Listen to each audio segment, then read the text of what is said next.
안녕하세요. 저는 캐나다에 이민 온 지 37년, 이제 38년째 들어가는 고혁찬입니다.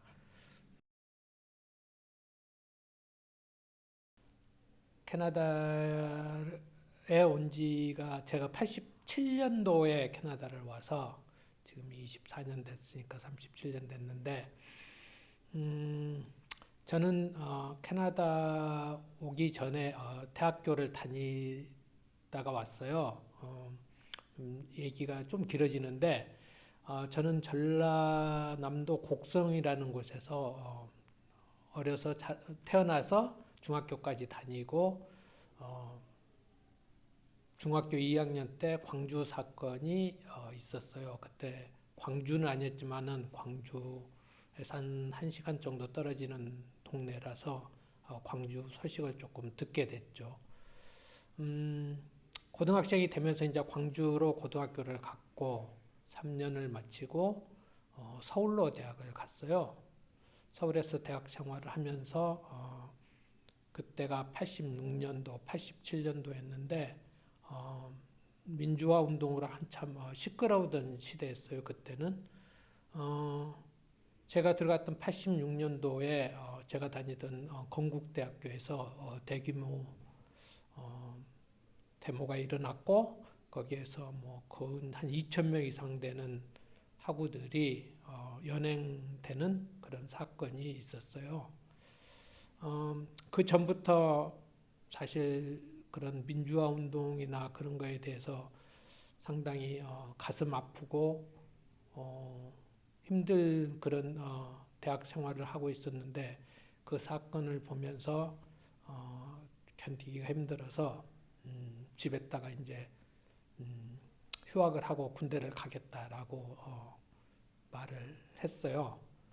그러니까 뭐 일단 1학년은 마치고 2학년 때 생각해 보자라고 그런 얘기가 나왔었어요. 그러던 중에 이제 2학년이 되게 1학년이 끝나기도 전에 여기 캐나다에 누나가 한 분 계시는데 누나로부터 연락을 받았어요. 캐나다로 이민을 오는 게 어떻겠냐고. 그래서 뭐 될지 안 될지는 모르겠지만은 한번 시작을 해보자. 그렇게 해서 어, 이민 수속을 시작을 했고 이민 수속을 하는데 그때 당시에 캐나다의 이민 정책은 가족 이민밖에 거의 없었어요. 다른 이민은 거의 없고 가족 이민만 있었는데 누나가 연로하신 부모님을 초청하고 나는 그때 미성년자여서 부모님의 속하는 미성년자 자녀로 해서 캐나다로 가자라는 어떤 그런 계획이었어요. 그래서 수속을 하는 도중에 신체 검사에서 아버지가 그때 당시에 결핵이 있었는데 결핵은 다 나았는데 그 상처가 있어서 신체 검사를 통과를 못해서 이민이 안 될 것이라고 생각을 했는데 그 통지서가 나오고 재심사를 하라고 했는데 그 중에 아버님이 돌아가셨어요. 그래서 그때 대사관에 아버님이 돌아가셨다라고 얘기를 하니까 그러면은 어머님하고 나만 캐나다로 이민을 갈 수 있다라고 결정이 났어요. 그때까지만 해도 저는 캐나다를 갈지 아니면은 한국에서 군대 생활을 할지 어, 사실 고민이 많았어요. 낯선 곳에 가서 산다라는 그런 부담감도 꽤 컸고, 뭐 그냥 고향이 좋고 뭐 친구들 있고 가족들 있는 데가 좋지 뭐 캐나다까지 가서 살 뭐가 있나라는 그런 생각들을 많이 하게 됐는데 아버님이 돌아가시고 나서 제 자신을 다시 한번 생각을 해봤어요. 아직 학교도 다 마치지 못했고 경제적으로 나를 서포트할 수 있는 가장 큰 원천은 아버지인데 그럴 만한 어떤 그럴 이제 그런 아버지가 안 계시니까 내가 혼자 어떻게 살아나가야 되지 않을까라는 그런 생각을 많이 하게 됐어요. 그럴 바에는 차라리 캐나다 가서 자립적으로 살아보는 것이 더 나을 것이다라는 그런 막연한 기대감으로 87년도에 캐나다로 이민을 오게 되었습니다. 캐나다에 이제 비행기가 딱 떨어졌는데 느꼈던 것은 야, 하늘이 참 넓구나. 진짜 넓구나. 그리고 공기가 참 맑구나. 이상하게 저도 뭐 시골 출신이라 뭐 그렇게 공기가 나쁜다고 한국에서 그렇게 생각은 별로 안 해봤는데도 불구하고 뭔가 공기가 좀 색다르웠던 그 느낌. 그리고 그때가 9월 가을이었는데 그때 잔디를 여기저기에서 좀 많이 깎는 데가 있었어요. 그래서 잔디 깎고 나면 그 잔디 냄새, 그게 상당히 이렇게 상큼하고 좋았던 느낌.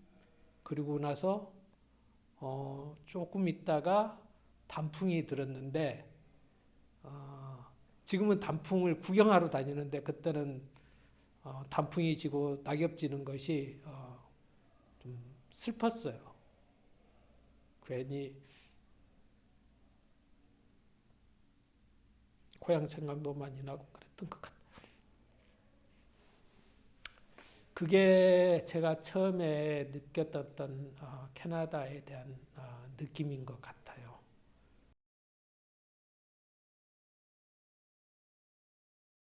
저 이제 그것에 대해서 상당히 고민이 많은 부분이었어요, 사실. 내가 1.5세인가 1세대인가 뭐 2세는 확실히 아닌 거 그런 데 대한 어떤 고민도 많았던 것 같아요. 왜 그랬냐면은 어머님을 어머님과 같이 왔으니까 뭐 어떻게 보면은 1.5세대라고 그렇게 봐야 되는데 어머님이 경제력이 있는 것도 아니고 그렇다고 또 내가 경제력이 있어서 온 것도 아니고 그렇게 보니까 이게 나도 1세대도 아니지만은 그렇다고 또 1.5세대도 아닌 그런 좀 어중간한 그런 세대라고 그렇게 생각이 들더라고요. 그래서 그런 얘기를 이렇게 들을 때마다 내 자신을 어떤 거에 이렇게 속한다라고 말을 못 하겠더라고요. 그래서 그 뒤로는 뭐 1.5세대면 어떻고 1세대면 어떠냐라고 생각을 하고 뭐 거기에 대해서는 특별하게 생각을 안 하고 살아왔던 것 같아요.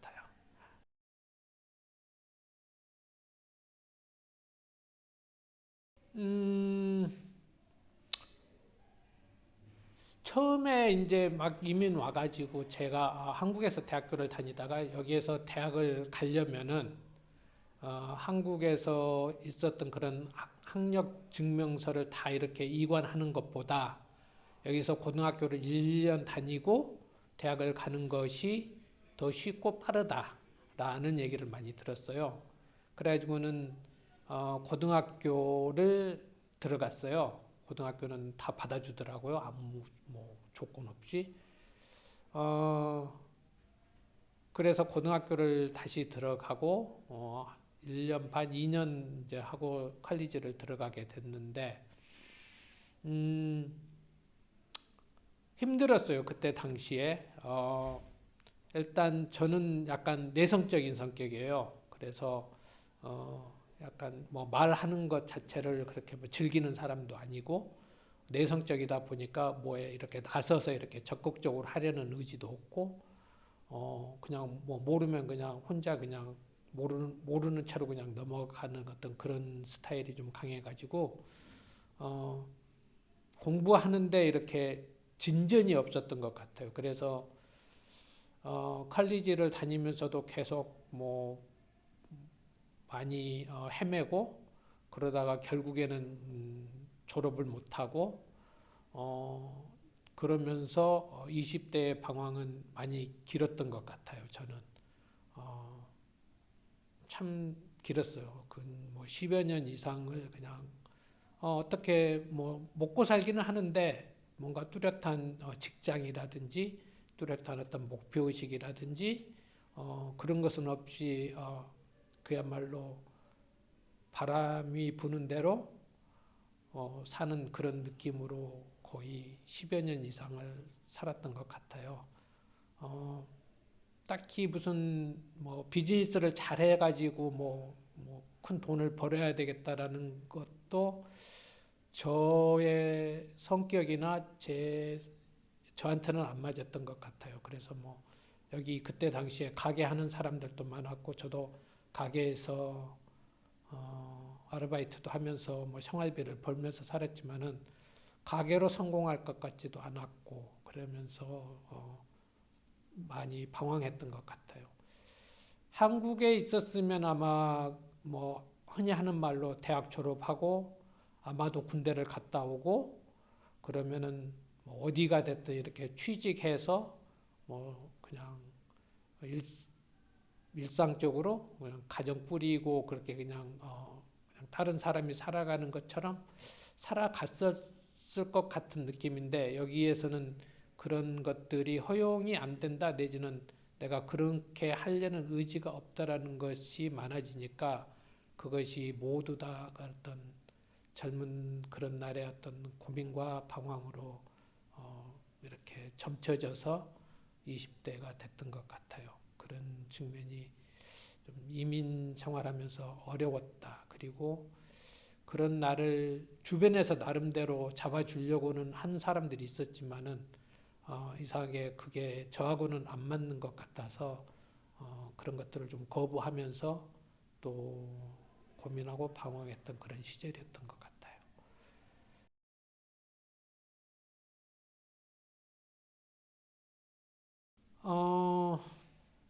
20대가 채 되기 전에 한국을 떠나서 뭐 한국에서 그렇게 오랫동안 생활해 본 적이 없어요. 뭐 2, 3개월 많아야.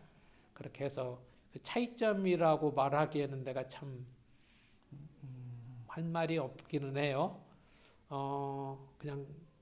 그냥 통념적으로 생각해서 한국에 있었으면은 좀 약간 집단적으로 이렇게 그 나이에 맞게 그 시대에 맞게 사람들이 하는 행동 양식이나 가치관이 비슷비슷하게 가서 거기에 그냥 묻혀가면은 그게 그냥 사는 건데 여기는 그게 아닌 것 같아요. 각자가 자기 삶을 자기가 생각해야 되고 자기가 고민해서 이끌어 나가야 되는 그런 어떤 자기의 삶이 있는 것 같아요.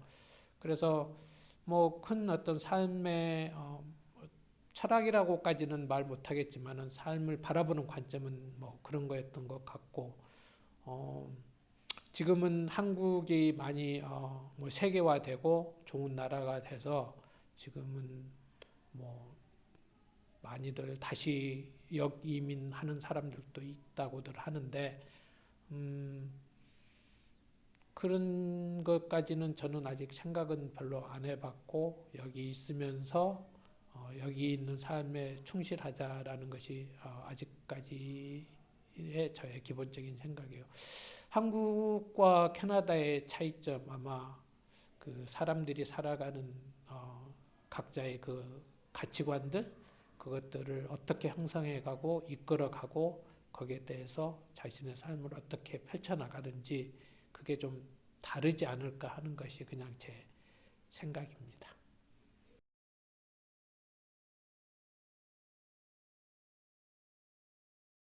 음, 특별히 그때 상황하고 그때 그러니까 제가 있었던 그 시대 상황하고 그다음에 내 가족의 그런 상황이 뭐 같은 상황이라면은 아마 다시 캐나다를 선택하지 않았을까 하는 게 지금도 제 생각이에요. 뭐 지금의 이제 또 한국은 1980년도의 한국하고는 또 다르죠.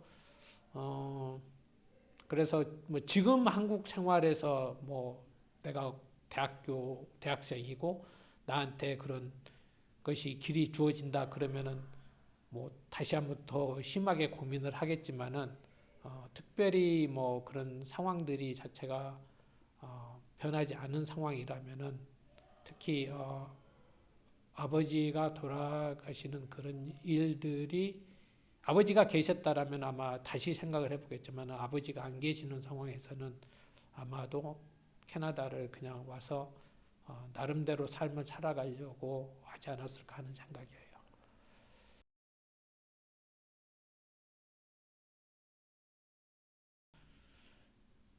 특별한 계획은 없어요. 그게 이것도 아마 캐나다 살면서 제가 그냥 느꼈던 거, 그냥 내 나름대로 이렇게 가졌던 어떤 삶에 대한 생각인데, 어, 그때 당시에 캐나다로 오면서 제가 생각했던 것 중에 하나가 뭐냐면은 어, 꼭 현실적이지는 않지만은 뭔가 다를 것이다라는 어떤 막연한 기대감 같은 게 꽤 있었던 것 같아요. 그리고 그때 당시에 여기 캐나다에 살면서 사람들이 생각하는 것 중에 하나가 뭐 캐나다에서 사니까 좋겠다, 미국에서 사니까 좋겠다, 뭐 그런 어떤 의견들이 있었는데 그때 저는 그런 생각을 했어요. 어떤 장밋빛 인생이라는 것이 무엇일까? 그리고 그런 장밋빛 인생을 바라보면서 앞으로 계속 전진을 하는데 과연 그것이 진짜 장밋빛 인생일까라는 어떤 그런 고민들을 좀 했던 것 같아요. 어, 계획이라는 것을 가지고 살아라는 얘기를 좀 많이 들었어요. 특히 20대에 그렇게 방황하면서 한국에 있는 형들한테서도 꽤 들었어요. 그런데 그런 계획 자체가 우리 인간에게 과연 있는 것인가라는 그런 의문이 들더라고요. 어, 물론 계획을 가지고 그걸 이행하면서 열심히 살아가는 사람들도 있고, 그거를 성취욕으로 이끌어내는 사람들도 있다라는 것을 알아요. 그렇지만은 저는 그렇게 계획을 치밀하게 세우고 거기에 대한 어떤 도전의식, 뭐 성취의욕 그런 것을 별로 못 갖는 스타일인 것 같아요.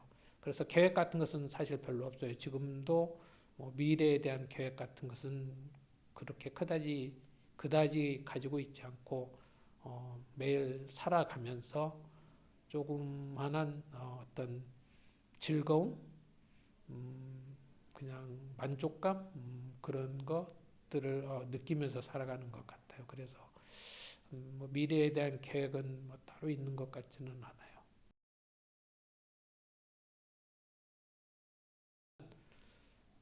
지금 이것도 그렇지만 사람들마다 캐나다에 오게 된 그런 어떤 동기 내지는 백그라운드가 각각 다 다르고 또 온 사람들의 시대 상황들이 다 다르다고 생각을 해요.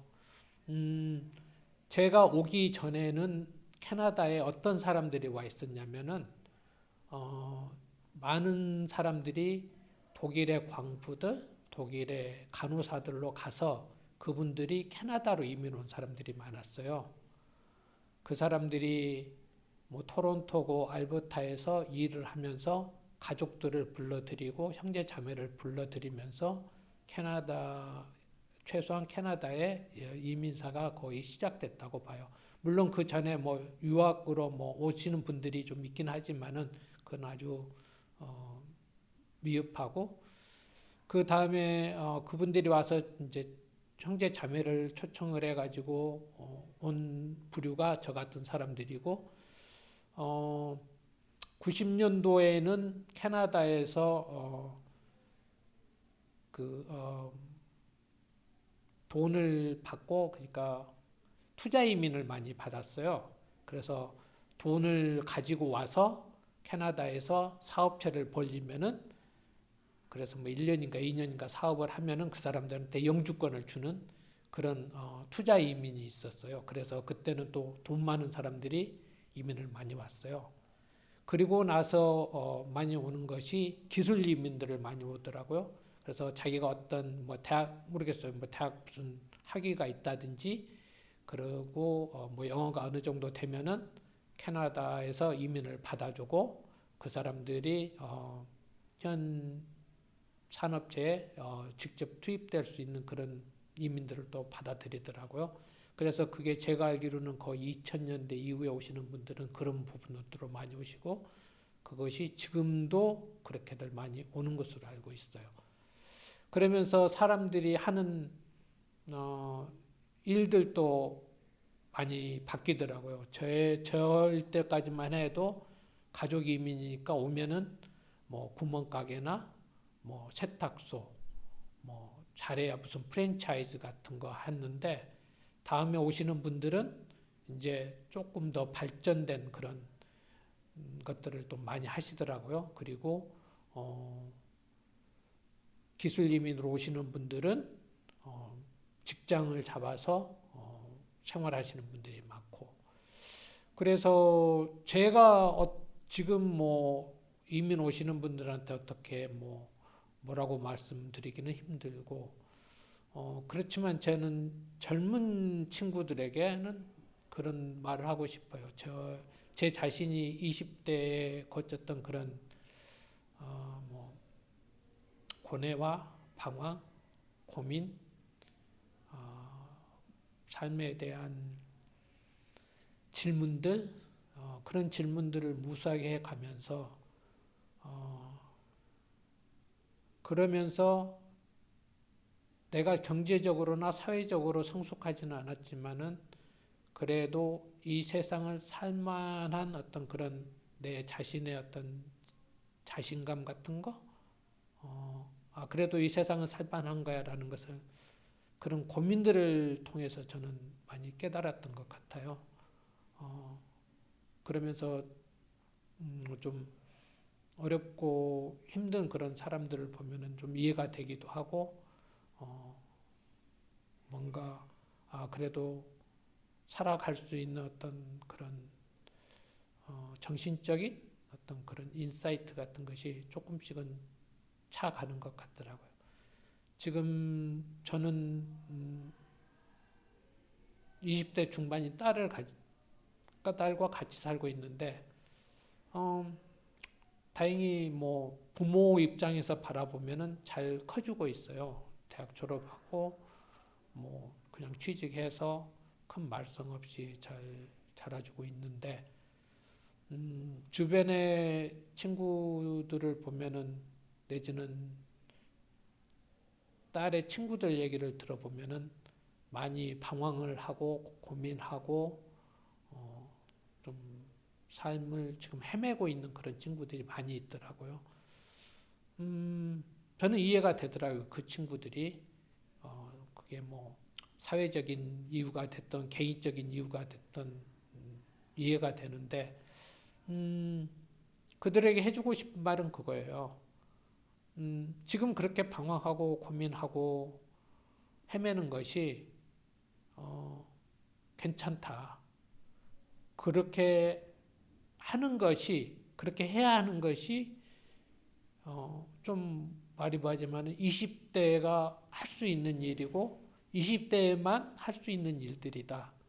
그런 고민들, 방황들을 통해서 자기가 이 세상을 어떻게 살아갈지, 무엇을 하고 살아갈지, 사람들을 어떻게 대할지, 자기는 어떤 삶을 살아갈지 그런 것들을 많이 배우고 또 그런 고민들을 통해서 자신의 삶을 이루어 나가지 않나라는 생각을 저는 많이 해요. 그래서 어렵고 힘든 시기라고 해서 좌절하거나 좀 하지만은 마약 같은 거에 너무 빠져들지 말고 충분히 고민하고 방황해도 된다라고 그런 말은 젊은 친구들에게 해주고 싶어요.